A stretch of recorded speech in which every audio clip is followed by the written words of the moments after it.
Listo, entonces la lección del día de hoy se llama crecimiento y madurez espiritual versus religiosidad y libertinaje. Entonces ahí se puede decir prácticamente que son cuatro temas que van muy ligados porque este crecimiento y madurez van muy amarrados. Crecimiento y madurez espiritual y la religiosidad y el libertinaje también van muy amarrados. Ambos se puede decir que son antónimos, ¿no? El crecimiento, eh, lo contrario puede ser obviamente el libertinaje, y la madurez espiritual, lo contrario puede ser la religiosidad. ¿Listo? Entonces, eso es un tema clave cuando yo preparaba toda esta temática para darles. Yo sentí muy claramente que ese era un tema importante para mencionar porque se ve mucho en los muchachos de esa parte. Bueno, no solo en los muchachos, uno ve que esos temas aplican en todo sentido porque en la iglesia uno ve gente que puede llevar muchísimos años y no muestra un crecimiento ni una madurez espiritual, ¿sí? Hay mucha gente que es totalmente religiosa, que simplemente se meten en los dogmas que da la religión, en ciertas tradiciones y no pasa nada, ¿sí? A veces uno de los problemas que tenemos nosotros los cristianos evangélicos es que nosotros atacamos mucho a veces a la Iglesia Católica porque hablamos de que ellos hacen muchos rituales, muchas cosas, y resulta que nosotros también somos a veces iguales. Nosotros hacemos una cantidad de rituales de cosas que se vuelven cíclicas, pero a veces esa rutina no nos lleva a tener una relación sincera y honesta con el Señor, sino simplemente nos vuelve en personas como los fariseos en el tiempo de Jesús, que simplemente aparentaban piedad, aparentaban unas cosas que la religión aparentemente les hacía reflejar, pero que por dentro ellos pues estaban totalmente apartados del Señor, o sea, no conocían al Señor. Es más, el Señor vino en esa época en donde muchos de estas personas que pertenecían a la religión tradicional, si ellos hubieran entendido, ellos hubieran tenido la oportunidad de tener un crecimiento inmenso, pero su religiosidad los cegó y no pudieron avanzar en ningún aspecto con el Señor. ¿Listo? Por eso una de las palabras que el Señor usaba constantemente en torno a los religiosos era hipócritas. Y ahorita más adelante vamos a ver un poquito respecto a eso. ¿Listo? Y el libertinaje, que este libertinaje a veces lo confundimos con la libertad y claramente no es así, ¿no? Ahorita vamos a ver en los conceptos que el libertinaje es un asunto que es complejo y que tenemos que tener muy cuidado, mucho cuidado, tenemos que tener mucho cuidado, ¿listo? Lo curioso de este título es que tanto el crecimiento, la madurez espiritual, la religiosidad y el libertinaje lo vemos dentro de la iglesia, todo eso se ve dentro de la iglesia, porque uno diría, no, pero es que el libertinaje, eso es mundano, eso es de gente que no conoce al Señor. Lamentablemente, todas estas posturas las vemos dentro de la iglesia. Y lamentablemente, por ver esas posturas dentro de la iglesia, por eso es que a veces los muchachos tampoco avanzan. Ellos no, cuando ellos se dan cuenta, por ejemplo, de que en su casa hay religiosidad, de que hay una doble moral, de que no son honestos, de que aparentan una cosa en la iglesia, pero en la casa son otros, esas cosas que dañan, es un detonante para el corazón de los muchachos. Y por eso es que cuando ellos crecen, ellos dicen, llegan a detestar la fe cristiana, llegan a detestar todo lo que tiene que ver con Dios, y a veces es por ver estas malas acciones dentro de su entorno familiar o dentro de su liderazgo o dentro de las personas que lo rodean. Entonces, es muy importante esos conceptos, por eso el tema lo propuse así, listo, crecimiento y madurez espiritual versus religiosidad y libertinaje. Entonces, arranquemos. La clase de hoy tiene estos 2, 4, 5 puntos. Entonces, lo primero, como siempre doy yo, unos conceptos importantes. Y aquí yo puse el tema al revés, ¿no? Lo puse crecimiento y madurez espiritual versus religiosidad y libertinaje. Aquí en los temas lo voy a abarcar primero el libertinaje, y a este le puse la excusa perfecta para justificar el pecado, el ser religioso, el crecimiento espiritual y el fruto del creyente y la madurez espiritual. Eso es lo que voy a hablar en torno a esto. ¿Listo?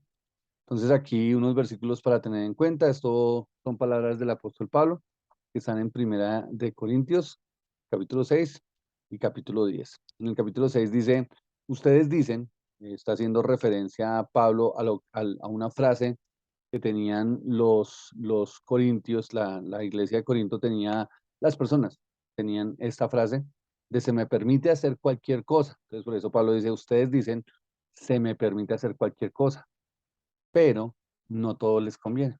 Entonces, él hace la afirmación, la gente de la iglesia, la gente que está en la iglesia dice, se me permite hacer cualquier cosa, pero Pablo le pone una condición, dice, pero no todo les conviene. Esa es una condición y es una advertencia. Y vuelve y le recalca, y aunque se me permite hacer cualquier cosa, él vuelve a recalcar. Es curioso que Pablo a la iglesia de Corinto a veces usa como el sarcasmo y a veces él como que resalta y le da muchas vueltas a una sola palabra, porque es claro que él quiere coger algo que ellos tenían arraigado y sobre eso darles una advertencia. Entonces, aquí él, obviamente, lo que tenían arraigado los de Corinto era decir esta parte de se me permite hacer cualquier cosa, ¿sí? Entonces, en esta segunda parte dice, y aunque se me permite hacer cualquier cosa, no debo volverme esclavo de nada. Entonces, acá la referencia es, se me permite hacer cualquier cosa, pero inicialmente Pablo dice, pero no todo les conviene, y lo segundo que les dice es, no debo volverme esclavo de nada. Y en el segundo versículo, en 1 Corintios 10:23, unos capítulos más adelante de esta misma carta, Pablo vuelve a recalcar, todo me es lícito, dice acá, pero no todo edifica. Todo me es lícito, pero no todo conviene, perdón, la primera parte, todo me es lícito, pero no todo edifica. Entonces es curioso que el apóstol Pablo más adelante vuelve a tomar esta misma frase de todo me es lícito, ¿sí? De se me permite hacer cualquier cosa, porque mire acá yo puse, esta es la nueva traducción viviente y aquí está la Reina Valera del 60. Hoy las dos versiones, estos dos versículos, ¿no? Y acá dice, todo me es lícito, así como lo dice la Reina Valera, pero no todo conviene, todo me es lícito, pero no todo edifica. ¿Listo? Entonces ahí es claro. Yo siempre le pongo un ejemplo a los niños y a los muchachos en general cuando enseño referente a este tema de que la iglesia no es un lugar donde se les prohíban cosas, ¿sí? Porque a veces el primer argumento y lamentablemente por las noticias y por las experiencias de algunas personas, la gente tiene, a veces la gente externa a la iglesia tiene el concepto de que la iglesia es un lugar donde prohíbe, ¿sí? Mucha gente, la gente dice, no, es que si yo voy a la iglesia me van a prohibir hacer cosas que me gustan. Y pues efectivamente la iglesia no es eso, la iglesia no tiene una lista de prohibiciones, ya no he visto la primera iglesia donde tenga en la pared una cantidad de reglas y normas donde les diga esto es lo que tienen que hacer y punto, si no los expulsamos. Digamos que no funciona así, ¿sí? Porque digamos que la iglesia debe entender que al igual está tratando con personas, con seres humanos que tienen errores, tienen una naturaleza pecaminosa, y que la idea obviamente sí es que ellos cambien esa naturaleza pecaminosa, cambien obviamente esa carnalidad por acciones espirituales, pero pues todos sabemos que es un proceso, y pues digamos que los que llevamos años en las cosas del Evangelio sabemos que eso es natural, ¿no? Que a veces obviamente nosotros vamos avanzando, pero también a veces hay tropiezos, a veces hay caídas, pero lo importante, obviamente, es aferrarnos al Señor y avanzar. Claramente, a veces hay que tener claridad sobre esto, que si yo constantemente estoy cayendo, constantemente el pecado me domina, constantemente tengo problemas con el pecado, yo tengo que replantear si realmente he nacido de nuevo o no, si realmente tengo una relación con el Señor, ¿sí? Porque es que hay mucha gente, recordemos ahí también un asunto claro, de que el creyente cuando se acerca al Señor se acerca con un corazón arrepentido y el arrepentimiento trae un cambio, ¿sí? Si la persona se acerca a Dios con remordimiento, pues muy seguramente va a volver atrás en cualquier momento porque simplemente algo, alguna enseñanza, alguna canción le llamó la atención, lo hizo llorar un momentico, pero tan pronto se le pase, pues vuelve y hace lo mismo. Entonces, no tiene ningún sentido si la persona está constantemente haciendo eso y haciendo eso. Y creo que, no sé, yo por mi experiencia puedo decirlo que a veces uno tiene etapas de esas. Yo tuve etapas de inmadurez espiritual donde no tenía claridad mi relación con Dios. Y primero temía por mi salvación, porque yo era de los que pensaba de que, uy, Dios mío, hoy se me saltó el mal genio y dije una mala palabra, entonces si me muero en este momento me voy para el infierno. Entonces yo tenía como ese concepto y tenía inseguridad en mi salvación. Y pues lamentablemente nadie me orientaba, nadie me decía, nadie me aclaraba y para mí eso era un problema, ¿sí? Entonces constantemente yo fui de los que llegué a hacer como 10 veces la oración de fe y yo cada vez que llamaban a la oración de fe pasaba adelante y lloraba y toda la cosa porque no tenía como convencimiento y como que muchas veces tomé una decisión basada más en el remordimiento del momento de lo que estaba pasando que realmente una acción de arrepentimiento en donde yo realmente dijera, realmente voy a cambiar. O sea, siento que el Señor ha transformado mi vida y que voy a empezar a cambiar esas conductas que sé que me alejan de Él y que obviamente me estancan mi vida espiritual. Entonces, gracias a Dios, Dios hace un proceso y más adelante eso se transforma, pero hay ese dilema. Pero entonces a lo que yo iba es que el ejemplo que yo uso referente a esto de se me permite hacer cualquier cosa o todo me es lícito, es que yo les pongo un ejemplo a los muchachos acá, referente a que cualquier persona se puede ir al edificio más alto que hay en Bogotá. El edificio más alto que hoy en día se llama El Bacatá, que es un hotel nuevo que sacaron hace un tiempo. Pero por muchos años el edificio más grande de Bogotá se llamaba la Torre Colpatria. Entonces yo les decía a los niños y les digo muchas veces, usted puede ir a esa Torre Colpatria y en la Torre Colpatria en el último piso hay un mirador y se puede subir, uno paga y sube el mirador. Entonces le digo, usted puede subirse al último piso de la Torre Colpatria. Y en la Torre Colpatria, obviamente en ese último piso hay unas cercas, unas barreras, unas rejas, obviamente para impedir que la gente se asome y pues naturalmente que la gente le pueda hacer daño, porque hoy también sabemos que cualquier persona que una oportunidad con tanta depresión y tanta cosa, si la persona quiere suicidar, podría usar un espacio como esos para hacerse daño. Entonces, obviamente hay unas rejas, pero ni aún esas rejas pueden impedirme saltármelas y ponerme al borde del edificio. Entonces, ahí repito lo que dice acá de todo me es lícito. Yo puedo hacer cualquier cosa, ¿sí? En ese punto, me subo al último piso de la Torre Colpatria, me salto la reja, me pongo al borde de la orilla del edificio. Y es más, hasta me lanzo, me tiro. Pero entonces aquí es donde viene la segunda parte. Pero no todo les conviene, claramente. Yo puedo hacer lo que quiera, pero ¿qué pasa? Que no me va a convenir porque si me tiro de un edificio tan alto, pues muy seguramente me mato. Y si no me mato, pues quedo muy mal, ¿cierto? Entonces, ese ejemplo que yo les pongo a ellos es un ejemplo que se puede decir que es exagerado, pero que básicamente hace referencia a esto que está diciendo acá el apóstol Pablo. Yo puedo hacer lo que quiera, lo que quiera. Y yo como creyente, y recuerde que aquí el apóstol Pablo le está escribiendo a personas de una iglesia. Corinto era una iglesia, era un lugar, no le estaba escribiendo una ciudad, sino le estaba escribiendo una iglesia. Y las personas de esa iglesia, Pablo le está diciendo, mire, ustedes dicen, se me permite hacer cualquier cosa, todo me es lícito, sí, está bien, y es una realidad, usted puede hacer lo que quiera, pero ojo, porque no todo les conviene, porque no debo volverme esclavo de nada y porque no todo edifica. Esas son las tres cosas claves ahí. Entonces, en torno a eso de lo que estamos hablando, de la madurez espiritual, del crecimiento, de la madurez espiritual, de la religiosidad y de el libertinaje, pues hay que tener en cuenta eso. Porque a veces los muchachos tienen un dilema referente a esta situación, porque hasta dónde está permitido hacer cosas. Muchachos constantemente se preguntan eso, bueno, ¿hasta dónde yo puedo hacer cosas? ¿Sí? ¿Hasta dónde yo puedo compartir con ciertas personas? ¿Hasta dónde, por ejemplo, en mi relación de noviazgo puedo estar con mi novia? ¿O cómo es el trato que debo tener con mi novia? mm, digamos, esas son inquietudes que están ahí rondando.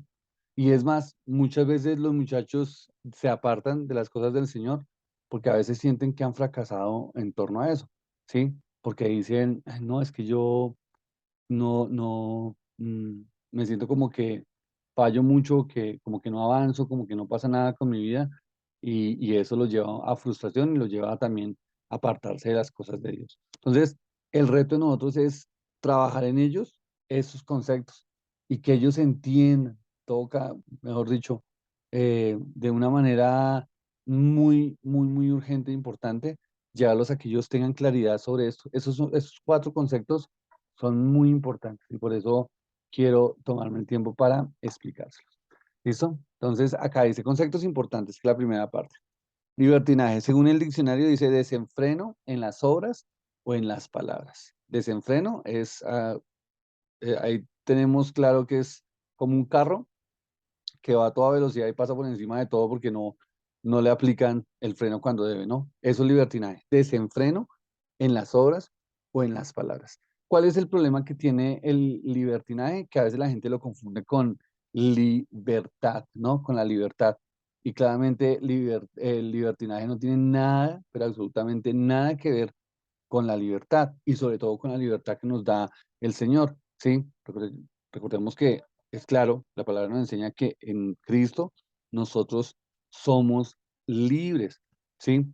Pero no somos libertinos. Libertinos es esto que dice acá. No tenemos ese desenfreno de hacer cosas que como que no pensamos, como que no sabemos lo que decimos, sino hablamos y hacemos como salga. Y digamos que la etapa en la que están los muchachos en la iglesia, ellos están en ese punto, que no razonan mucho, no piensan mucho las obras que hacen, no piensan mucho lo que dicen. Entonces eso los expone a vivir en este estándar de libertinaje, ¿no? Los lleva a ser encasillados aquí en el libertinaje. Otra palabra, religioso. Entonces, que profesa una religión y practica sus normas y preceptos. Pero, obviamente, este significado está tal cual lo que dice el diccionario. Eh, Eso es lo que debería ser una persona religiosa, ¿no? Una persona que profesa una religión y practica sus normas y preceptos. Sin embargo, cuando nosotros vemos en contexto esta palabra en varios pasajes de la Biblia, sobre todo como les decía ahorita, en torno, por ejemplo, a los líderes religiosos de la época de Jesús, nosotros vemos que ellos profesaban la religión, a veces ponían una carga fuerte en las personas que los escuchaban, pero ellos no practicaban, no practicaban, ¿sí? Entonces, ahí era el asunto difícil y complicado. El otro concepto es crecer, dice dicho de un ser orgánico. Cuando habla de un ser orgánico es de un cuerpo, de algo que está compuesto obviamente por un cuerpo, y dice ir en aumento. Entonces, ese crecer hace referencia, este significado hace referencia, por ejemplo, a la estatura, de cómo una persona a medida que obviamente va avanzando en su edad, sobre todo cuando es niño y cuando es adolescente, pues se va viendo ese cambio donde cada día va creciendo, ¿sí? Entonces aquí dice dicho de un ser orgánico, de un cuerpo, que cada día va en aumento, que va creciendo, que va, obviamente, no se estanca, sino que va cada día en aumento. ¿Listo? Maduro también. Esta es el concepto que me da el diccionario. Dice, dicho de una persona o de una cosa que ha alcanzado un estado de desarrollo adecuado para su utilización, funcionamiento o empleo. Es curioso esta parte, ¿no? Porque dice, ha alcanzado un estado de desarrollo adecuado, ¿sí? Eso es lo que define una persona madura, que ha alcanzado un estado de desarrollo adecuado. En esta palabra madurez, sobre todo en los muchachos, uno ve que ellos a veces tienen problemas porque a veces ellos sienten que son inmaduros y a veces incluso ellos se sienten orgullosos de ser inmaduros, ¿sí?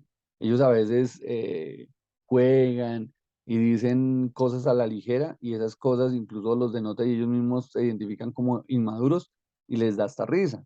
Y para uno pues obviamente es preocupante porque uno le dice, venga, pero por favor hay que tomar las cosas. Obviamente no es que todo el momento, todo tiempo esté uno con mala cara o con una actitud de amargado. No es eso, pero sí es claramente que las personas toca decirles, venga, hay un punto donde hay que parar, hay que pensar, hay que tomar las decisiones como conviene, ¿sí? pero a veces hay unos que no les interesa. Y lo más terrible es que uno ve personas que pueden llegar a una edad adulta y resulta que siguen siendo inmaduros, no avanzan, o sea, no quieren crecer, no quieren madurar. Y ese es un asunto complejo. Entonces, esos conceptos es muy importante tenerlos claros, porque yo siempre parto del concepto porque a veces nuestro concepto personal de las palabras puede ser limitado o a veces puede ser totalmente alejado de lo que realmente significa. Es muy importante, y yo siempre recalco eso en mis clases, uno ir, consultar el diccionario y mirar cómo, qué realmente significa la palabra en toda su plenitud. ¿Listo? Entonces, de acuerdo al tema que estamos trabajando el día de hoy, es muy importante tener en cuenta estos conceptos. Empecemos con el primero, que vamos ya a profundizar, que libertinaje, la excusa perfecta para justificar el pecado.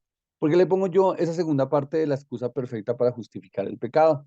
Porque la persona libertina, la persona que vive en libertinaje, eh, siempre va a sacar o siempre va a tener una razón para lo que hace, ¿sí?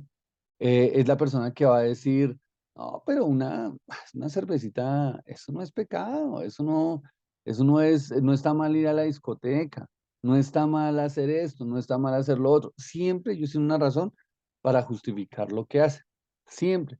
Y son personas que se ponen bravas y que a veces incluso se ofenden cuando se les llama la atención por las actitudes que están tomando, por las cosas que están tomando, que están en esa línea muy delgadita de pasar de verdad ser un creyente a comportarse como cualquier mundano, cualquier persona que no conoce del Señor.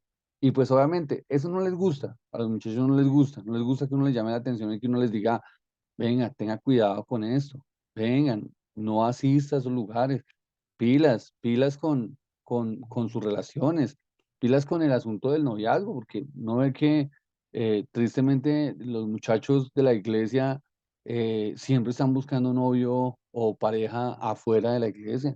Y eso es un asunto que es terrible, porque digamos que ellos no lo entienden y a veces ellos justifican y dicen, no, es que en la iglesia nadie es bonito, es que en la iglesia no son chéveres, es que en la iglesia nadie me dice nada. Bueno, ellos tienen 100.000 razones, pero uno pues tiene que decirle, venga, tenga cuidado, porque a veces, obviamente, el libertinaje se está dando cuando pues yo tomo decisiones a la ligera, cuando hago acciones que son pecaminosas y que a veces yo con tanta justificadera, lo único que le estoy diciendo a la gente es, no, pues al final yo hago lo que quiera y lo hago porque me siento tranquilo. Y yo siento que pues Dios no se pone bravo con eso, entonces yo me siento tranquilo porque al final yo tengo es la libertad del Señor y por eso esa parte de la libertad del Señor hay que tener mucho cuidado porque, vuelvo y digo, a veces la persona confunde.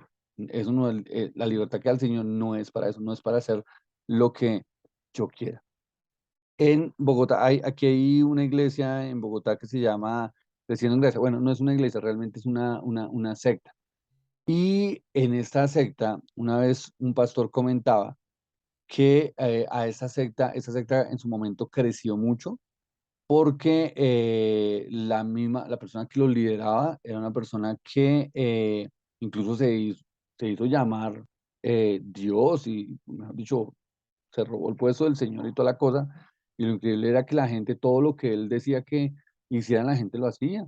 Un día el tipo dijo que él era el anticristo y dio un argumento y todo raro y todo extraño y mandó a que la gente le tatuara el 666 y la gente salió, pero en masa, a tatuarse el 666 porque el Señor lo había dicho. Y para uno era aterrador, eso salió en noticias, puede ver en videos, hay muchos videos en internet de eso que sucedió en esa iglesia, que era aquí en Bogotá. Lo curioso es que esa iglesia, la sede acá en Bogotá, quedaba en Chapinero, ahí cerca de la iglesia central. Y una vez un pastor comentaba que dentro de esa secta había mucha gente cristiana, mucha gente que incluso había pertenecido a nuestra iglesia, que estaban asistiendo allá, que estaban siendo partícipes de lo que estaba pasando allá. ¿Y y qué era lo delicado que pasaba dentro de la doctrina de ese lugar o dentro de las enseñanzas que daban? Que se les decía a la gente, no, nosotros ya somos salvos por gracia, ya el Señor pagó el precio en la cruz y eso nos da a nosotros la potestad de hacer lo que queramos y lo que queramos es, podemos pecar y podemos hacer las cosas que queramos, podemos emborracharnos, podemos tener las mujeres que queramos, podamos hacer lo que queramos, ir a fiestas, lo que queramos. Ese era el mensaje. Y pues obviamente eso era terrible porque eso no es, o sea, no hay un pasaje en la Biblia donde diga eso, que por la obra de Cristo entonces ya yo soy exento de todo y puedo hacer lo que me plazca. Eso no es así. Miren ese versículo primero de Pedro 2:16 dice, pues ustedes son libres, pero a la vez son esclavos de Dios. Entonces ahí dice, somos libres, pero esa libertad nos vuelve a estar unidos con Dios, ¿no? Y aquí la palabra que usa es esclavo, y el esclavo obviamente obedece a su amo. Y dice acá, así que no usen su libertad como una excusa para hacer el mal. Y eso es claro, aquí en esta segunda parte es prácticamente es lo que está hablando de libertinaje.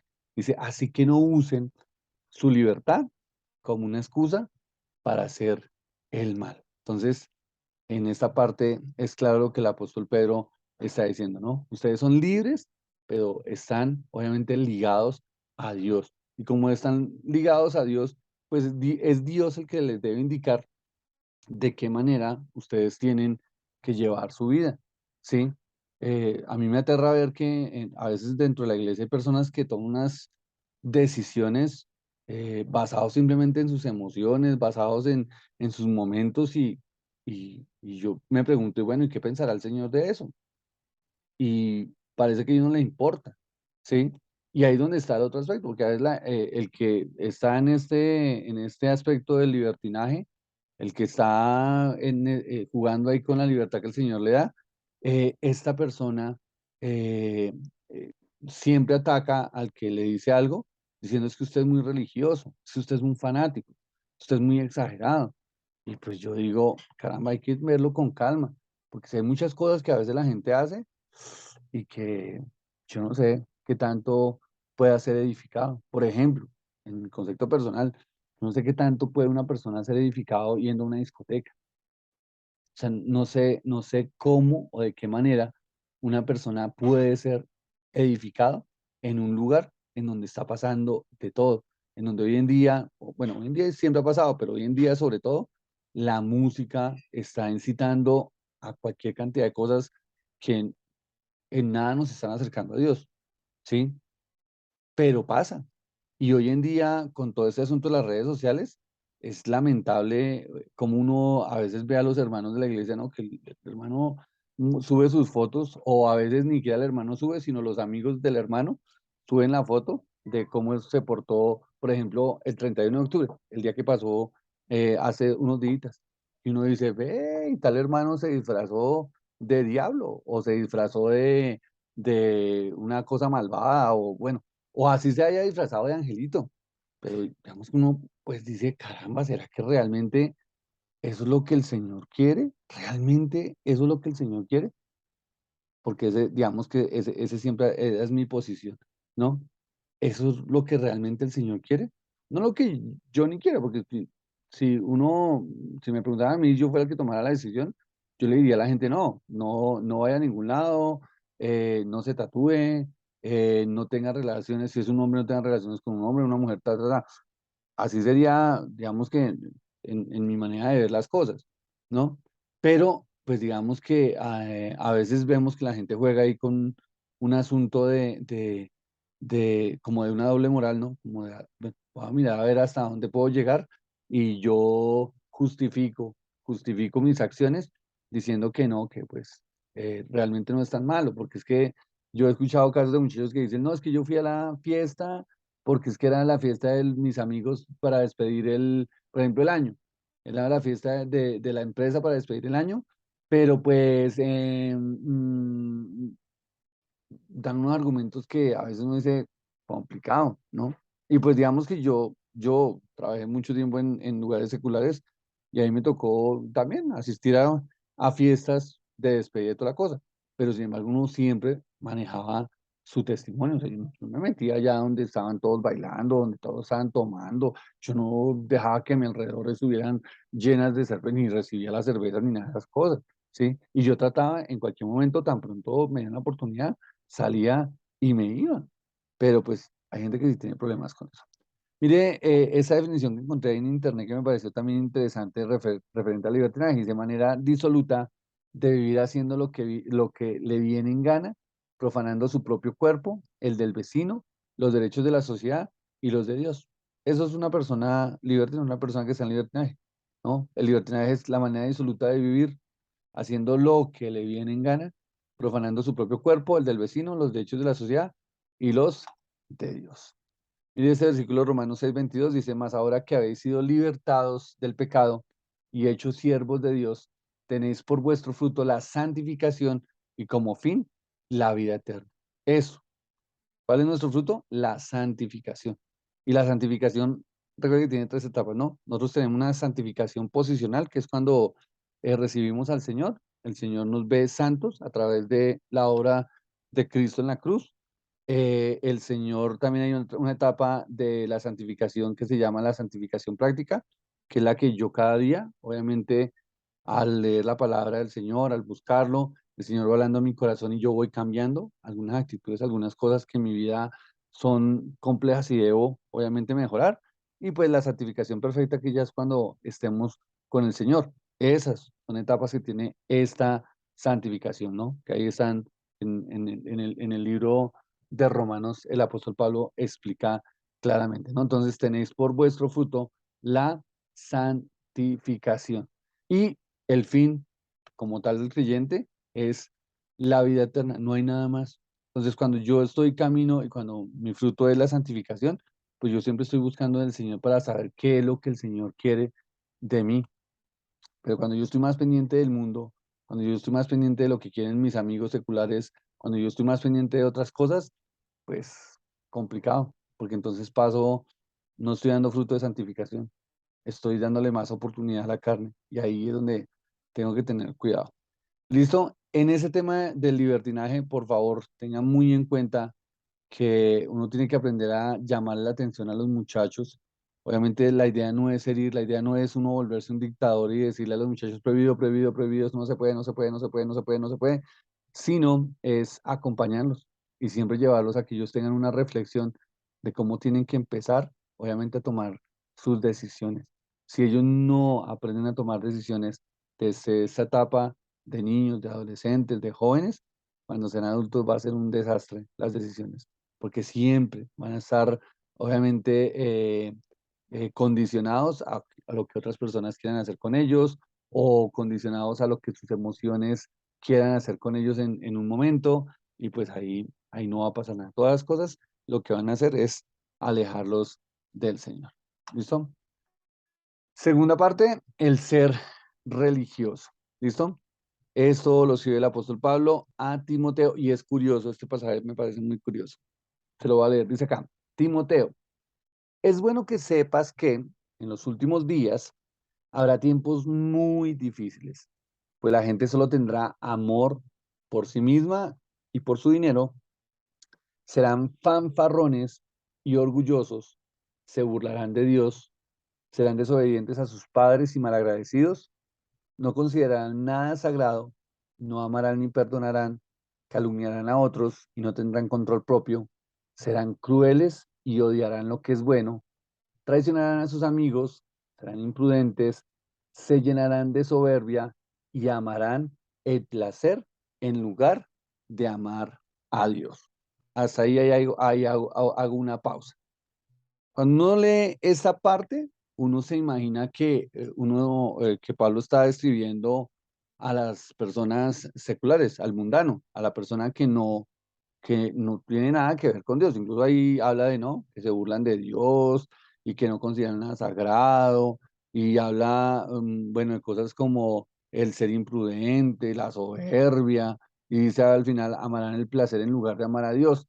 Sin embargo, lo que sigue es curioso, porque dice, actuarán como religiosos. Y esa parte esa parte me hizo a mí pensar mucho. porque yo decía, uy, ¿cómo así que actuarán como religiosos?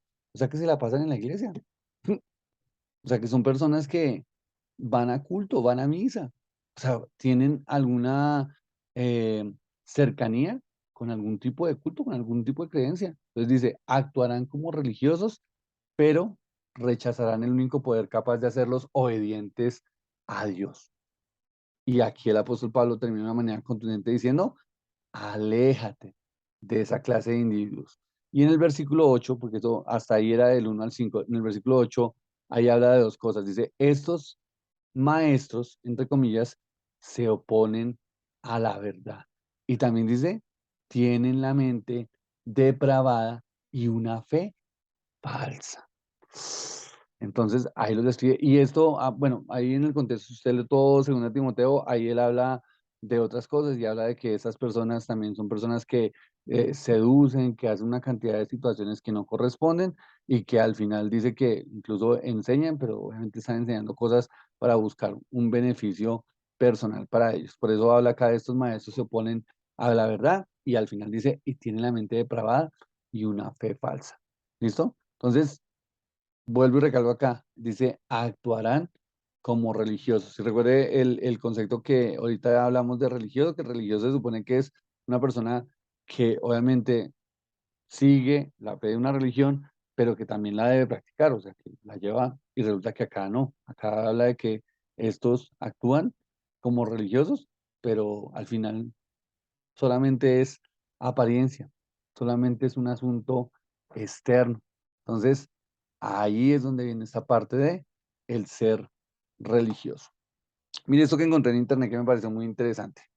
10 cosas que describen a una persona que tiene un espíritu religioso. Primero, ¿usted juzga a otras personas por su apariencia? Eso lo puede a usted volver religioso. Cuando usted constantemente está mirando, "Ay, y este cómo vino vestido, y este cómo esto, y está más pendiente de los demás, sobre todo el aspecto de la apariencia. ¿Listo? Aunque claramente, obviamente hay un estándar y obviamente también, cuando ahorita hablábamos de de la santificación, y obviamente, a medida que yo me meto con el Señor es el que me tiene que decir, bueno, de esta manera, esto, vístase así, haga las cosas de esta manera. Eso el mismo Señor lo hace. Cuando yo me meto con el mismo Señor me va diciendo cosas que yo debo dejar, ¿sí? Y a veces respecto a la apariencia, puede ser que mi apariencia sea un poco provocadora y Dios se encarga de eso. Cuando yo tengo una relación con Dios, el mismo Señor es el que me hace cambiar esa situación. Segundo, dice, intenta ganar el amor y la salvación de Dios. Entonces, piensa que es por un asunto de mérito, ¿no? Es que yo sirvo en tantos ministerios y hago tantas cosas para el Señor, que es que por eso es que el Señor me ama y por eso es que me merezco el cielo. Y no, recuerde que la salvación es por fe y no por obras, ¿no? Las obras solamente reflejan, obviamente, el cambio que el Señor está haciendo en mí, pero las obras no me dan la salvación. ¿Listo? Tercero, intenta cumplir con santidad exterior sin transformación interna. Obviamente esa santidad exterior iría entre comillas, porque sí, me puedo presentar muy pulcro, yo me puedo poner la corbata, el vestido, el traje, pero al final, como el Señor dijo, ¿no? Sepulcros blanqueados. Sí, está muy linda la lápida, pero por dentro tiene muerto. Entonces, no sirve de nada. Cuarto, usted es siempre crítico de otros creyentes, muy ligado al uno, ¿no? Siempre criticando, siempre, siempre, siempre, siempre, siempre, ¿no? Siempre mirando los defectos de los demás, los errores de los demás, siempre los demás son los malos, siempre son los que tienen que cambiar, pero juzgamos, pero no nos damos cuenta que no nos damos cuenta que nosotros también tenemos aún muchas más cosas. Incluso el mismo Señor, cuando el Sermón del Monte dijo, ¿no?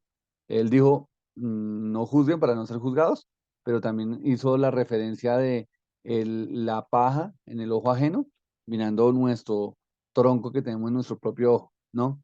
Y eso es lo que habla de este cuarto punto. Usted siempre es crítico de otros creyentes. Cinco, sus relaciones cristianas más cercanas se basan únicamente en las actividades del ministerio. Entonces, todo ese tipo de relaciones que usted tenga con personas de la iglesia solamente es para actividades ministeriales, pero usted no es una persona que comparta realmente como un amigo, que esté pendiente de las personas que le interesen, ¿no? Simplemente usted va, ¿qué es lo que tengo que hacer? Yo sirvo y tal luego y no me importa más, ¿sí? Y a veces, no sé, ese tipo de personas generan ese enigma de, bueno, por qué no comparto? ¿Por qué no sale? Porque siempre tiene excusas para relacionarse aquí con la gente de la iglesia. Es interesante. El sexto dice, usted realiza deberes cristianos, pero no tienen la pasión o el hambre de Dios. Eso también es interesante, ¿no? O sea, servimos ministerialmente, podemos estar ligados a algún tipo de servicio en la iglesia, pero lo hacemos sin pasión, ¿sí? O sea, no nos interesa, lo hacemos simplemente por rutina.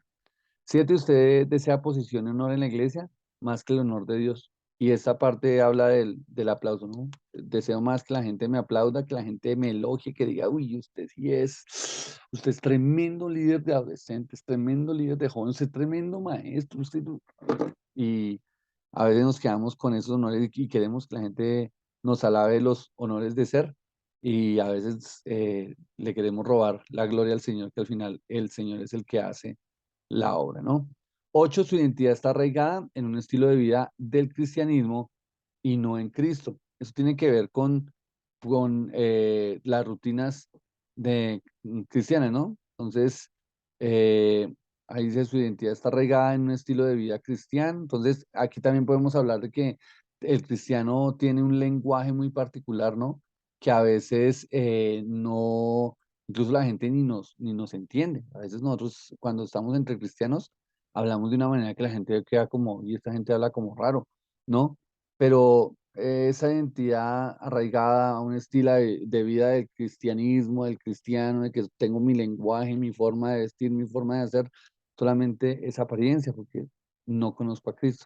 Y ahí es donde es una pérdida grande, porque si yo hago muchas cosas en una iglesia cristiana, pero no conozco a Cristo, pues no sirve de nada, porque al final hasta mi alma está en peligro de que se pierda. Entonces, complejo ahí. Nueve, usted tiene conocimiento sobre Dios, pero no anda en su camino. Y también pasa. Hay mucha gente que tiene, incluso, pues, una vez fue una persona a darnos una capacitación en el colegio y él decía con una arrogancia terrible que él había leído la Biblia como 10 veces. O sea, una persona que, mejor dicho, ha dicho que él leía la Biblia, había leído la Biblia muchas veces y que cada rato volvía a la ley. Pero curioso porque la persona todo el tiempo que dio la conferencia, incluso en un punto era preocupante para el capellán y para algunas personas de que esa persona estuviera ahí, porque él tenía un lenguaje pesado y era una persona que por ser de cierta región del país, su lenguaje era vulgar y un poco hasta morboso. Entonces uno decía, ve, sí, ha leído la Biblia 10 veces, puede conocer muchos versículos, puede muchas cosas, pero pues al final no anda en el camino de Dios. O sea, no da fruto de que realmente eso que lee, pues esté haciendo algo en su vida. Y eso es peligroso. Eso es un signo de tener un espíritu religioso. El décimo proyecta justicia, pero por dentro está lleno de ira y resentimiento. Y eso también pasa mucho. Mucha gente en la iglesia que siempre se ve así como una persona correcta, una persona que hace las cosas como corresponde, ¿no? Eso es lo de proyectar justicia. Dice, pero por dentro tiene ira, resentimiento, dolor, rabia, y eso no lo ha sanado y no le ha entregado eso al Señor. Y eso, pues es grave. Entonces, este aspecto de el ser religioso, básicamente nos habla de que, de apariencia, de simplemente nosotros estar dentro o que nos identificamos con una postura religiosa, con un grupo religioso, pero que al final nuestra vida no está reflejando lo que se supone que yo estoy aprendiendo dentro de ese grupo. Y ahí el asunto es delicado. Tengo dos experiencias respecto a eso. Una fue, yo hace muchos años estudié en el SENA y cuando estuvimos en las primeras clases, cuando nos estábamos presentando, me causó mucha curiosidad que uno de mis compañeros, cuando se presentó, él dijo su nombre y terminó con la frase, y soy cristiano. Y yo decía, ve, ¿y este por qué dijo eso? O sea, le dijeron que dijera su nombre y ya. No sé por qué dijo, me llamo fulanito de tal y soy cristiano. O sea, yo nunca entendí. Lo que sí vi fue que eso generó que algunas personas automáticamente sintieran en el rechazo, y la otra es que muchas personas eso les quedó como marcado que él dijera soy cristiano, sobre todo porque su vida, a medida que nosotros fuimos estudiando y nos fuimos preparando, pues resulta que él fue una persona que nunca dio testimonio, porque al final él no terminó lo que nosotros estábamos estudiando. Básicamente lo expulsaron de lo que nosotros estábamos estudiando. Él perdió porque la pasaba metido en el billar y porque la pasaba en otras cosas. Entonces, al final la pregunta era, bueno, él se presentó con su nombre y terminó la frase diciendo, soy cristiano, pero al final eso fue simplemente, eso fue una actitud religiosa, eso fue algo de él tener en su momento ahí un espíritu religioso, porque al final eso no pasó nada. O sea, él no llevó a, a dar un buen testimonio a que la gente pues entendiera lo que pues debía pasar en su vida. ¿Listo? Entonces, en ese punto, pues complicado. Entonces, siempre importante esa parte del testimonio y esa parte de verdad de demostrar lo que, la obra que el Señor ha hecho en nosotros. Básicamente es eso. Aquí un versículo de Mateo 23:13 dice acá, ¿qué aflicción les espera, maestros de la ley religiosa? El Señor Jesús le está hablando, obviamente, a gente que conocía, obviamente, el Antiguo Testamento, que conocía todo lo que había escrito Moisés, lo que habían escrito los profetas, lo que estaban los salmos, lo que estaban cada una, obviamente, de los libros del Antiguo Testamento. Entonces dice, ¿qué aflicción les espera, maestros de la ley religiosa y fariseos? Hipócritas, pues le cierran la puerta del reino del cielo en la cara a la gente. Ustedes no entrarán ni tampoco dejan que los demás entren. Y ese es el problema que tiene el religioso. Aquí el Señor lo dijo al final.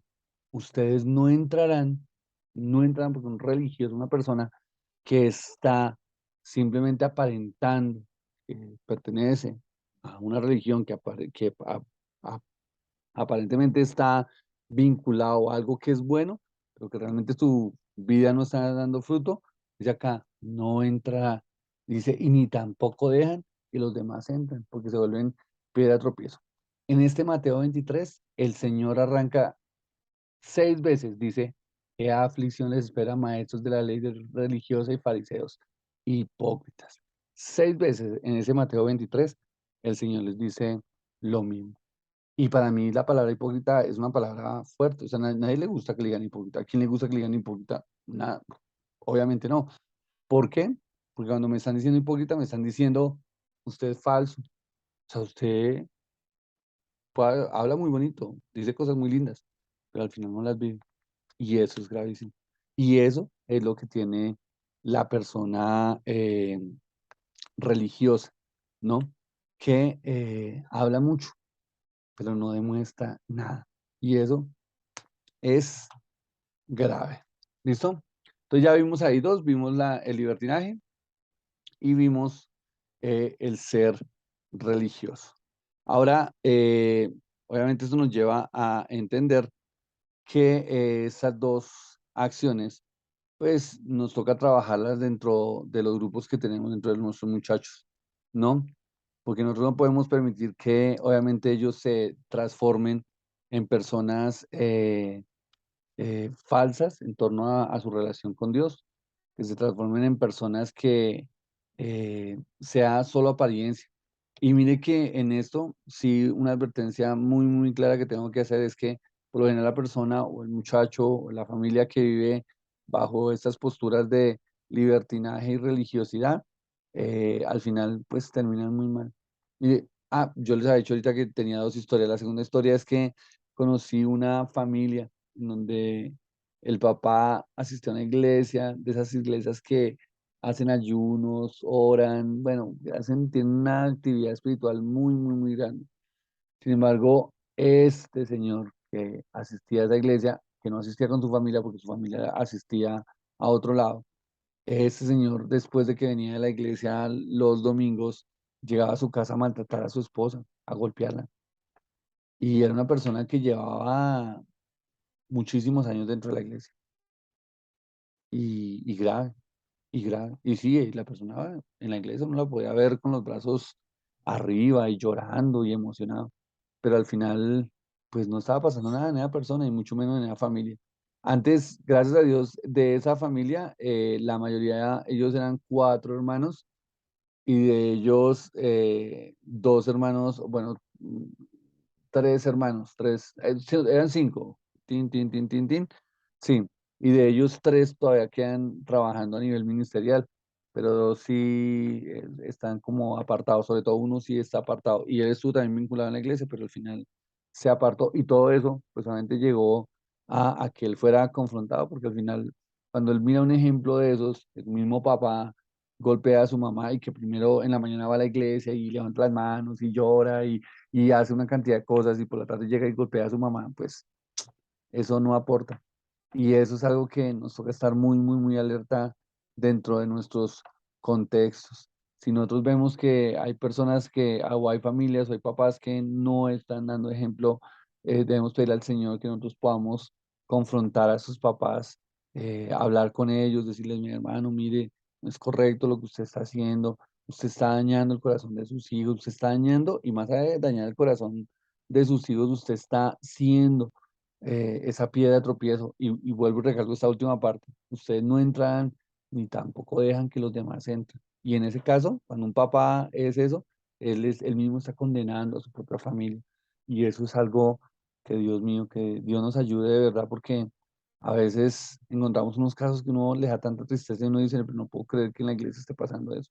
Obviamente, sí, volviendo a lo que empezamos leyendo del apóstol Pablo con la iglesia de Corinto. En la iglesia de Corinto había una cantidad de situaciones muy complejas, muy complejas. Cuando uno lee esa carta, uno dice, uy, esto pasó en una iglesia, terrible. Pero sí, y eso, pues digamos que muestra de que al final de cuentas la iglesia está formada por seres humanos que tienen una naturaleza pecaminosa, que el pecado siempre está latente. Pero el asunto es, pues obviamente, cómo nosotros vamos ayudar, obviamente, a transformar estas posturas. ¿Listo? Los 2 puntos que nos faltan es el crecimiento espiritual, el fruto del creyente, y el otro es, obviamente, la madurez. ¿Listo? Entonces, aquí solamente en esta parte no voy a hablar mucho porque aquí los mismos versículos nos ayudan. En esa primera parte, quiero recordar lo que el Señor enseñó acerca de la parábola del sembrador. En esta parte de Mateo 13, del 19 al 23, es la parte donde el Señor explica la parábola del sembrador. Y creo que la conocemos y la hemos escuchado muchas veces, pero aquí hay unas cosas muy interesantes en las que debemos reflexionar respecto a esto del crecimiento espiritual. Dice acá, las semillas que cayeron en el camino representan a los que oyen el mensaje del reino y no lo entienden. Entonces viene el maligno y arrebata la semilla que fue sembrada en el corazón. Entonces, primer camino, representa las semillas que cayeron en el camino, representan a los que oyen el mensaje. Aquí no está diciendo representan a las personas que están fuera, ajeno, no, dice oyen el mensaje. ¿Y donde, en su mayoría, donde se expone el mensaje? Pues dentro de la iglesia, en el contexto de la iglesia. Oyen el mensaje del reino, no lo entienden. Dice, entonces viene el maligno y arrebata la semilla que fue sembrada en el corazón. Lo segundo dice, las semillas sobre la tierra rocosa representan a los que oyen el mensaje y de inmediato lo reciben con alegría, pero como no tienen raíces profundas, no duran mucho. En cuanto tienen problemas o son perseguidos por creer la palabra de Dios, caen. En la siguiente parte dice, las semillas que cayeron entre los espinos representan a los que oyen la palabra de Dios, pero muy pronto el mensaje queda desplazado por las preocupaciones de esta vida y el atractivo de la riqueza. Así que no se produce ningún fruto. Recordemos que en la parábola del sembrador, el Señor habla de que cada terreno es el corazón del hombre, ¿no? Que esa semilla representa a la palabra de Dios, ¿no? Entonces, claramente vemos que la semilla cae en el terreno, pero a veces, de acuerdo al tipo de terreno, pues no pasa nada. O puede que salga un pedacito, pero al final se seca. Entonces, ahí es complicado porque estamos hablando de crecimiento y fruto, ¿sí? y vemos que en algunas no creció, ¿sí? Y que obviamente no hay fruto. Algunas medio brotó, pero al final no hay fruto. Se pierde. O sea, es perdido eso. ¿Listo? Entonces, ahí hay que tener cuidado con eso. Sin embargo, la última parte dice, las semillas que cayeron en la buena tierra representan a los que de verdad oyen y entienden la palabra de Dios y producen una cosecha o un fruto, como dice la Reina Valera, del 30, 60 y hasta 100 veces más numerosa de lo que se había sembrado. Entonces, a veces el dilema que nosotros tenemos es que nosotros queremos que todos den fruto al 100 y obviamente sería ideal si todos dieran fruto al 100, todas las personas, los creyentes, todos los que escuchamos el mensaje del Señor, todos los que somos buena tierra, damos un fruto al 100, sería espectacular porque la iglesia sería potencia, sería poderosa en torno a eso, ¿no? En torno a lo que sucede. Sin embargo, aquí el mismo Señor advirtió que hay unos que su cosecha, su fruto, va a ser del 30 y el 30 es menos de la mitad es el 50 y acá estamos hablando del 30, un poquito menos de la mitad. También habla del 60, un poquito más de la mitad, y la otra habla del 100, ¿sí? Entonces, aquí en este punto tenemos que entender que no todos damos el mismo fruto de la misma manera. Hay unos que pueden dar fruto pequeño, pero el caso es que el creyente debe dar fruto y eso es importante. O sea, debemos preocuparnos cuando uno ve que hay un grupo de personas que yo estoy enseñando, que el Señor me ha entregado, y cuando yo veo que las personas no dan fruto ni siquiera al 30%, grave, porque algo está pasando. Y básicamente lo que está pasando es que su corazón es otro tipo de terreno, ¿sí? Su corazón no es una buena tierra, ¿sí? Y ahí es donde nosotros debemos trabajar y decir, bueno, Señor, ¿cómo es que debemos trabajar estos corazones para que sean buena tierra y para que ellos crezcan y de verdad entiendan tu palabra, la atesoren y de verdad crezcan en lo que tú quieres hacer, no de manera libertina, porque volvemos al asunto. El libertinaje lo que lleva es a que las personas siempre justifiquen sus malas acciones. Y la religiosidad lo que nos lleva es aparentar. Pues, ninguna de las dos funciona. Al final, lo que funciona es que esa semilla caiga en una buena tierra, en un buen corazón y que al final dé un fruto. Vuelvo, lo digo, puede ser un poquito menos de la mitad, o puede ser un poquito más allá de la mitad, o puede ser obviamente un fruto completo hasta 100 veces. Obviamente todos quisiéramos esto, pero sabemos que a veces no es. Y Dios, yo insisto mucho en que yo he aprendido con los años que Dios es un Dios de procesos. Dios es un Dios de procesos, ¿sí? Entonces, nosotros tenemos que ver el proceso, pero es un proceso donde se ve el resultado. Cuando no se ve el resultado, ahí debo preocuparme. ¿Listo? Otros pasajes referentes a esta parte del crecimiento espiritual. Entonces, 1 Corintios 3:6 es un pasaje muy interesante. Ahí dice el apóstol Pablo, yo planté la semilla en sus corazones, Apolo la regó, dice, pero fue Dios quien la hizo crecer, ¿no? Entonces, Pablo está diciendo, obviamente su función, está diciendo la función que hizo otro hermano, pero al final él dice, Dios es quien la hizo crecer. Entonces, si nosotros como creyentes nos acercamos a Dios, Dios es el que al final nos hace crecer. Y encontré este otro pasaje de Ezequiel 17:24 que me pareció muy curioso. Obviamente esto está dirigido al pueblo de Israel, pero también nos hace referencia a esto del crecimiento, porque es algo que dice el Señor. Y dice acá, todos los árboles sabrán que soy yo, el Señor, quien tala el árbol alto. Y hay un proceso. El árbol alto, el Señor lo tala. Y hace crecer alto el árbol pequeño. Soy yo quien hace secar el árbol verde y le da vida al árbol seco. Yo, el Señor, he hablado y cumpliré lo que he dicho. Entonces aquí vuelve y dice, hace crecer alto al árbol pequeño. ¿Qué tenemos nosotros? Pequeños. ¿Sí? ¿Qué necesitan ellos? Crecer. ¿Pero es porque nosotros querramos? No, es por nuestros esfuerzos humanos o por todo lo que nosotros podamos hacer. No, es el Señor el que los hace crecer, es el Señor el que los permite crecer. Pero nuestro trabajo es llevarlos hacia Él, impulsarlos, a que ellos conozcan al Señor, impulsarlos, a que ellos de verdad tengan un encuentro con el Señor y que sus vidas sean transformadas y al final el Señor es el que da el crecimiento. ¿Listo? Lo último acá, la madurez espiritual. ¿Listo?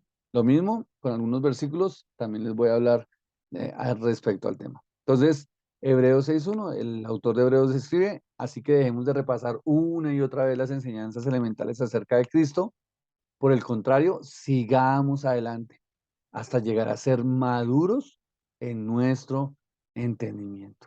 ¿Sí? Entonces acá el autor de Hebreos les dice, venga, no podemos quedarnos ahí con la enseñanza elemental, no podemos seguir ahí con las mismas cositas, no, tengo que hacer, vamos hacia adelante, a crecer, ¿sí? Vamos adelante, a ser maduros, ¿sí? Sigamos adelante hasta llegar a ser maduros, o sea que eso es un trabajo, ¿sí? O sea que ese esfuerzo, o sea que hay que luchar por eso.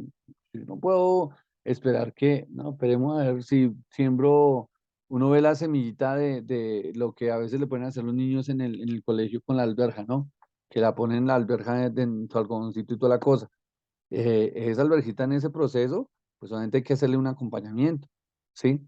Y después de que da su raíz y que empieza a salir, yo debo trasplantarla y seguirla cuidando, ¿sí?